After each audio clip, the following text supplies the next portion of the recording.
सर्वप्रथम सर्वांना श्री स्वामी समर्थ. स्वामी महाराजांच्या कृपेने तुमच्या सर्व चांगल्या इच्छा पूर्ण होत ही स्वामींचरणी प्रार्थना करते आणि आजच्या व्हिडिओला सुरुवात करते. आपण दर शनिवारी हनुमान मंदिरात जातो, मारुती रायांच्या मंदिरात जातो, जेवढी सेवा होईल तेवढी करतो.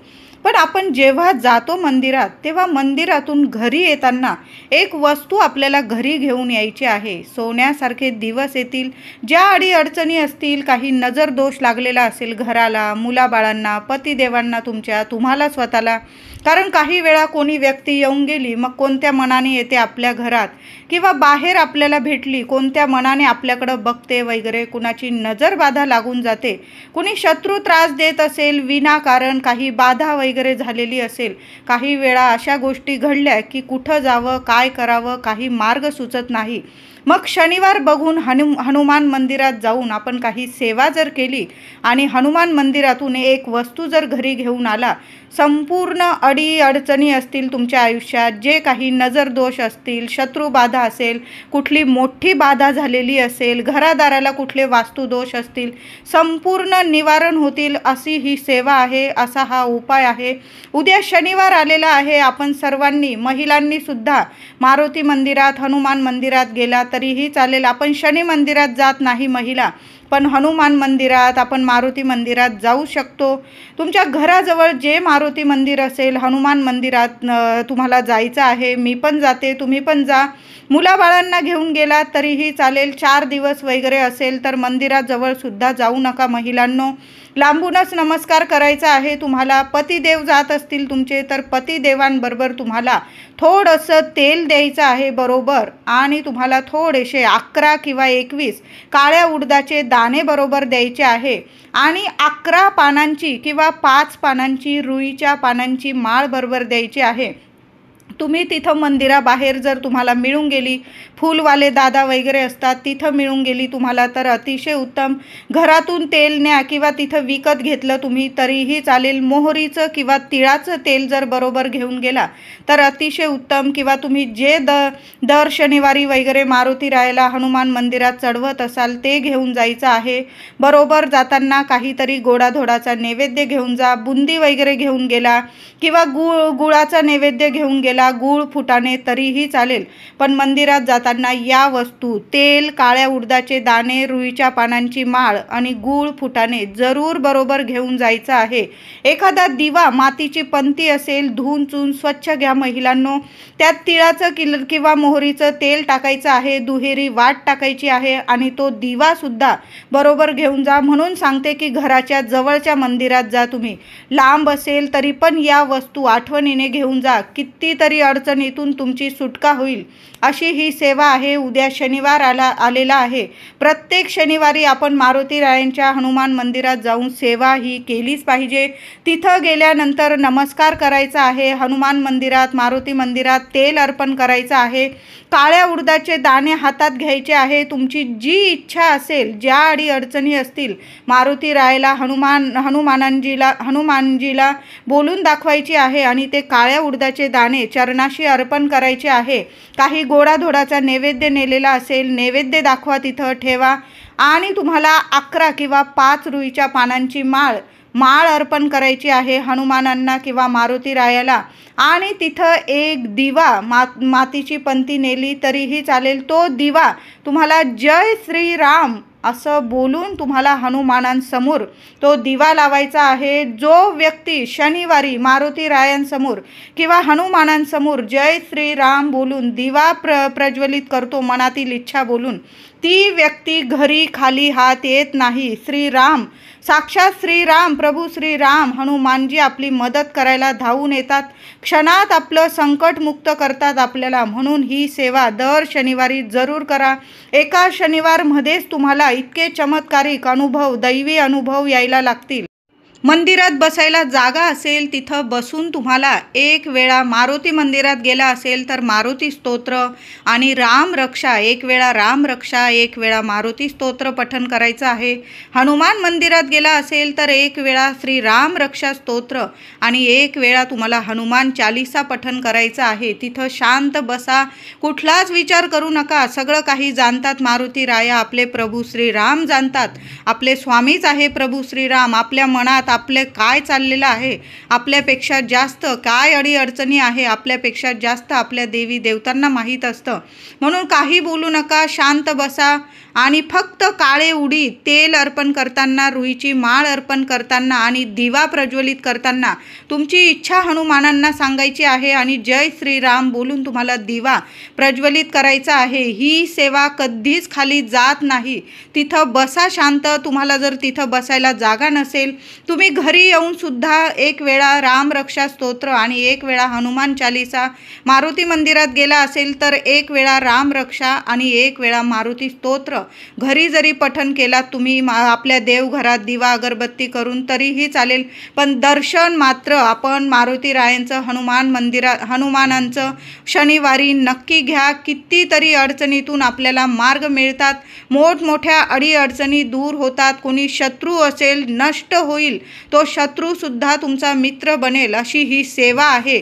त्याचबरोबर खूप त्रासात असाल, कुठली व्यक्तीचं आरोग्य नीट राहत नसेल, तब्येत नीट राहत नसेल, घरात प्रगती होत नसेल, म्हणजे नोकरीविषयी असेल किंवा मुलांचं शिक्षण असेल, कुठंच त्यांना यश प्रगती मिळत नसेल तर काय करायचं आहे, किमान 5 शनिवार तरी हा उपाय करायचा आहे. एका शनिवारमध्येच तुम्हाला चांगला अनुभव येईल, पण किमान 5 शनिवार तरी आपल्याला ही सेवा करायची आहे. एखाद्या वाटीत किंवा मातीच्या पंतीत तुम्हाला तिळाचं किंवा मोहरीचं तेल घ्यायचं आहे आणि त्या व्यक्तीला, ज्या व्यक्तीला खूप त्रास आहे, आरोग्य नीट नाही, कुठल्या कामात यश मिळत नाही, प्रगती मिळत नाही, मग शालेय शिक्षण घेत असेल, मोठी व्यक्ती असू द्या किंवा छोटी असू द्या, जी व्यक्ती एक टक लावून किमान 2 मिनटं तरी त्या तेलात स्वतःचा चेहरा बघू शकेल, त्या व्यक्तीने हा उपाय करायचा आहे. तेलात तुम्हाला स्वतःचा चेहरा बघायचा आहे. किमान 2 मिनटं तरी बघा शांत चित्ताने. तुम्हाला काय अडीअडचणी आहे, तुमची काय इच्छा आहे, तुम्हाला मारुती रायाला, हनुमानांना सांगायची आहे. प्रभू श्रीरामांचं नाव घ्या त्या तेलात बघताना. जय श्रीराम, जय श्रीराम. जेवढ्या वेळा तुम्हाला 2 मिनटात प्रभू श्रीरामांचा मंत्रोच्चार करता येईल, नाव घेता येईल, तेवढं त्या तेलात बघून तुम्हाला नाव घ्यायचं आहे प्रभू श्रीरामांचं. आणि ते तेल तुम्हाला हनुमान मंदिरात किंवा मारुती मंदिरात, मारुतीच्या पायाशी किंवा हनुमानाच्या पायाशी ते तेल अर्पण करू नका. जी मंदिरात एक मोठा दिवा प्रज्वलित केलेला असतो, त्या दिव्यात तुम्हाला ते तेल टाकायचं आहे. आपण बघा शनी मंदिरात जो दिवा असतो तिथं सुद्धा हे तेल तुम्ही टाकू शकता शनिवारी जाऊन. पण आपण हनुमान मंदिरात किंवा मारुती मंदिरात सुद्धा हे मोठ्या दिव्यात तेल टाकू शकतो. चेहरा बघितलेलं तेल, आपली इच्छा बोलून चेहरा बघितलेलं तेल तुम्हाला हनुमान मंदिरात किंवा मारुती मंदिरात मोठ्या दिव्यातच टाकायचं आहे. चरणाशी टाकू नका. चरणाशी अर्पण करायला, मारुती रायाला, हनुमानाला अर्पण करायला तुम्ही वेगळं तेल घेऊन जायचं आहे. पण तुम्हाला चेहरा बघितलेलं तेल एखाद्या दिव्यातच टाकायचं आहे, मंदिरातल्या दिव्यात. शनिवारी एखादं नारळ जरी तुम्ही हनुमान मंदिरासमोर किंवा मारुती मंदिराच्या बाहेर तुम्ही फोडून दिलं, तिथं प्रसाद वाटला, कोणी नाही घेतला, तुम्ही स्वतः घरातल्या व्यक्तींनी खाल्ला तरीही चालेल, पण एक नारळ नक्की वाढवावं. एखाद्या शनिवारी महिन्यातून एकदा जरी तुम्ही एक नारळ वाढवलं हनुमान मंदिरासमोर किंवा मारुती रायांसमोर तरीही चालेल. एक नारळ जरूर अर्पण करायचं, फोडायचं. तिथं प्रसाद थोडासा हनुमानांना, मारुती रायाला अर्पण करायचा. नंतर सर्वांनी प्रसाद स्वरूप खायचं आहे. खूप छान अनुभव येतात. जी काही इडापिडा असते, हनुमानजी, मारुती राया स्वतः घेऊन घेतात आणि आपल्याला निर्विघ्नपणे घरी पाठवतात. सर्व विघ्न संकटातून आपल्याला मुक्त करतात, अशी ही सेवा आहे. तर मग आता शनिवारी हनुमान मंदिरातून कोणती वस्तू आपल्याला घरी आणायची आहे, तर आपण जेव्हा हनुमान मंदिरात जातो, मारुती रायांच्या मंदिरात जातो, तर आपण तिथं काही व्यक्ती शेंदूरसुद्धा अर्पण करता. मारुतीरायाच्या मूर्तीला किंवा हनुमानांच्या मूर्तीला शेंदूर लावलेला असतो. तो शेंदूर पायाजवळचा किंवा हृदयाजवळचा तुम्हाला शेंदूर थोडासा एखाद्या बोटाला लागेल एवढा शेंदूर घरी घेऊन यायचा आहे.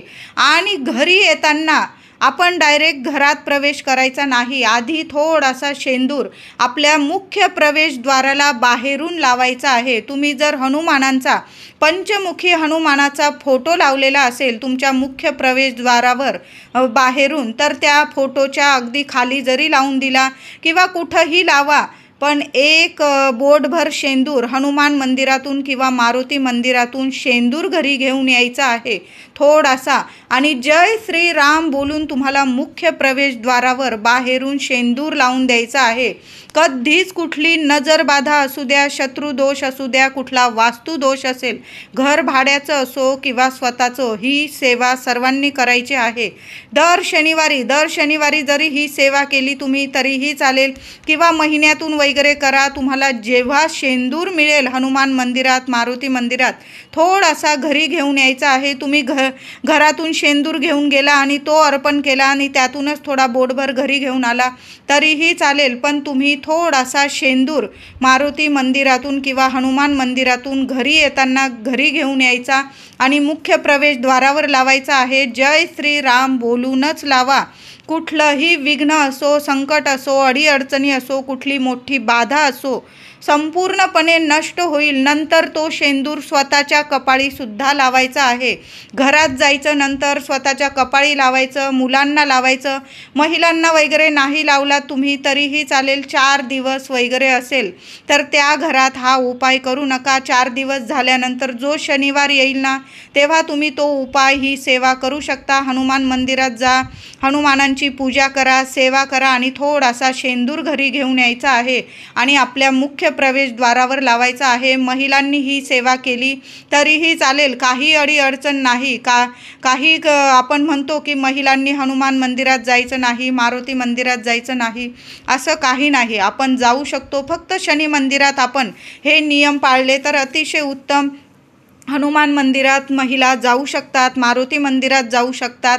तिथं जाऊन एक दिवा नक्की प्रज्वलित करा आणि घरी येताना थोडासा शेंदूर बरोबर घेऊन यायचा आहे. बघा, कितीतरी अडीअडचणी असतील, बऱ्याच दिवसांपासून तुम्ही अडीअडचणीत असाल, त्रासात असाल. या जगात कुठलीच व्यक्ती अशी नाही की तिला त्रास नाही, अडीअडचणी नाही. प्रत्येक व्यक्तींना काही ना काही अडीअडचणी असतात. मग छोट्या असू द्या, मोठ्या असू द्या, सर्व अडचणीतून तुम्हाला हनुमानजी, मारुतीराया, आपले प्रभू श्री राम बाहेर काढतील, मुक्त करतील, सर्व अडीअडचणीतून मार्ग काढतील आणि आपल्याला जे हवं ते नक्कीच मिळवून देतील. अशी ही सेवा आहे. म्हणून आपण शनिवारी हनुमान मंदिरात जा. उद्या शनिवार आलेला आहे, ही सेवा नक्की करा. बरोबर जाताना एक दिवा बरोबर घेऊन जा. जय श्रीराम बोलून हनुमानजींसमोर, मारुतीरायांसमोर तो दिवा प्रज्वलित करा. जर असं शांत तिथं बसा. बघा किती छान अनुभव येतील. तुम्ही खाली हात तिथून येणारच नाही.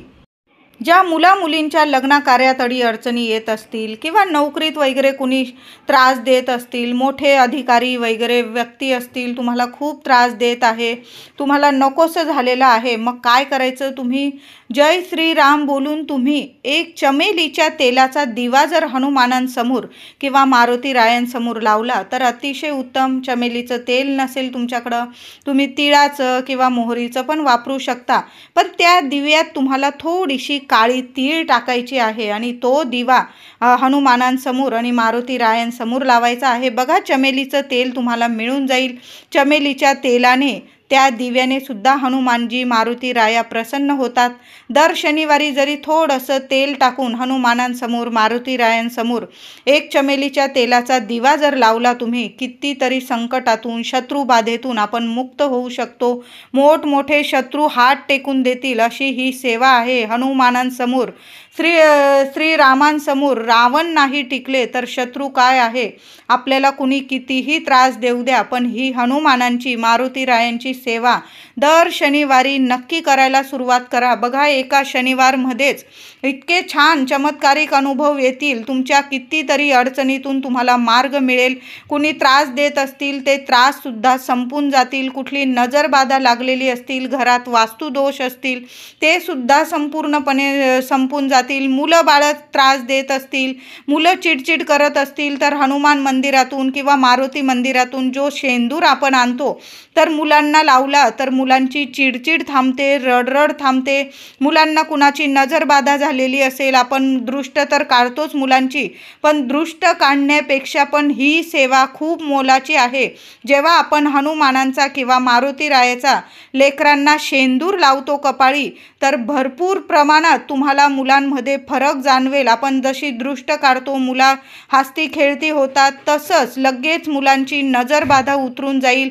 कुणी दृष्ट लावलेली असेल, कुठली बाधा वगैरे झालेली असतील, मुलं बाहेर जातात रस्त्यावर वगैरे काही ओलांडण्यात वगैरे येतं, तर शनिवारी थोडासा शेंदूर मुलांना हनुमान मंदिरातून किंवा मारुती मंदिरातून आणून मुलांच्या कपाळी जरूर लावा. बघा, तुम्हाला खूप छान अनुभव येतील. व्हिडिओ आवडला असेल लाईक करा, शेअर करा, चॅनलला कृपया सबस्क्राईब करा. धन्यवाद.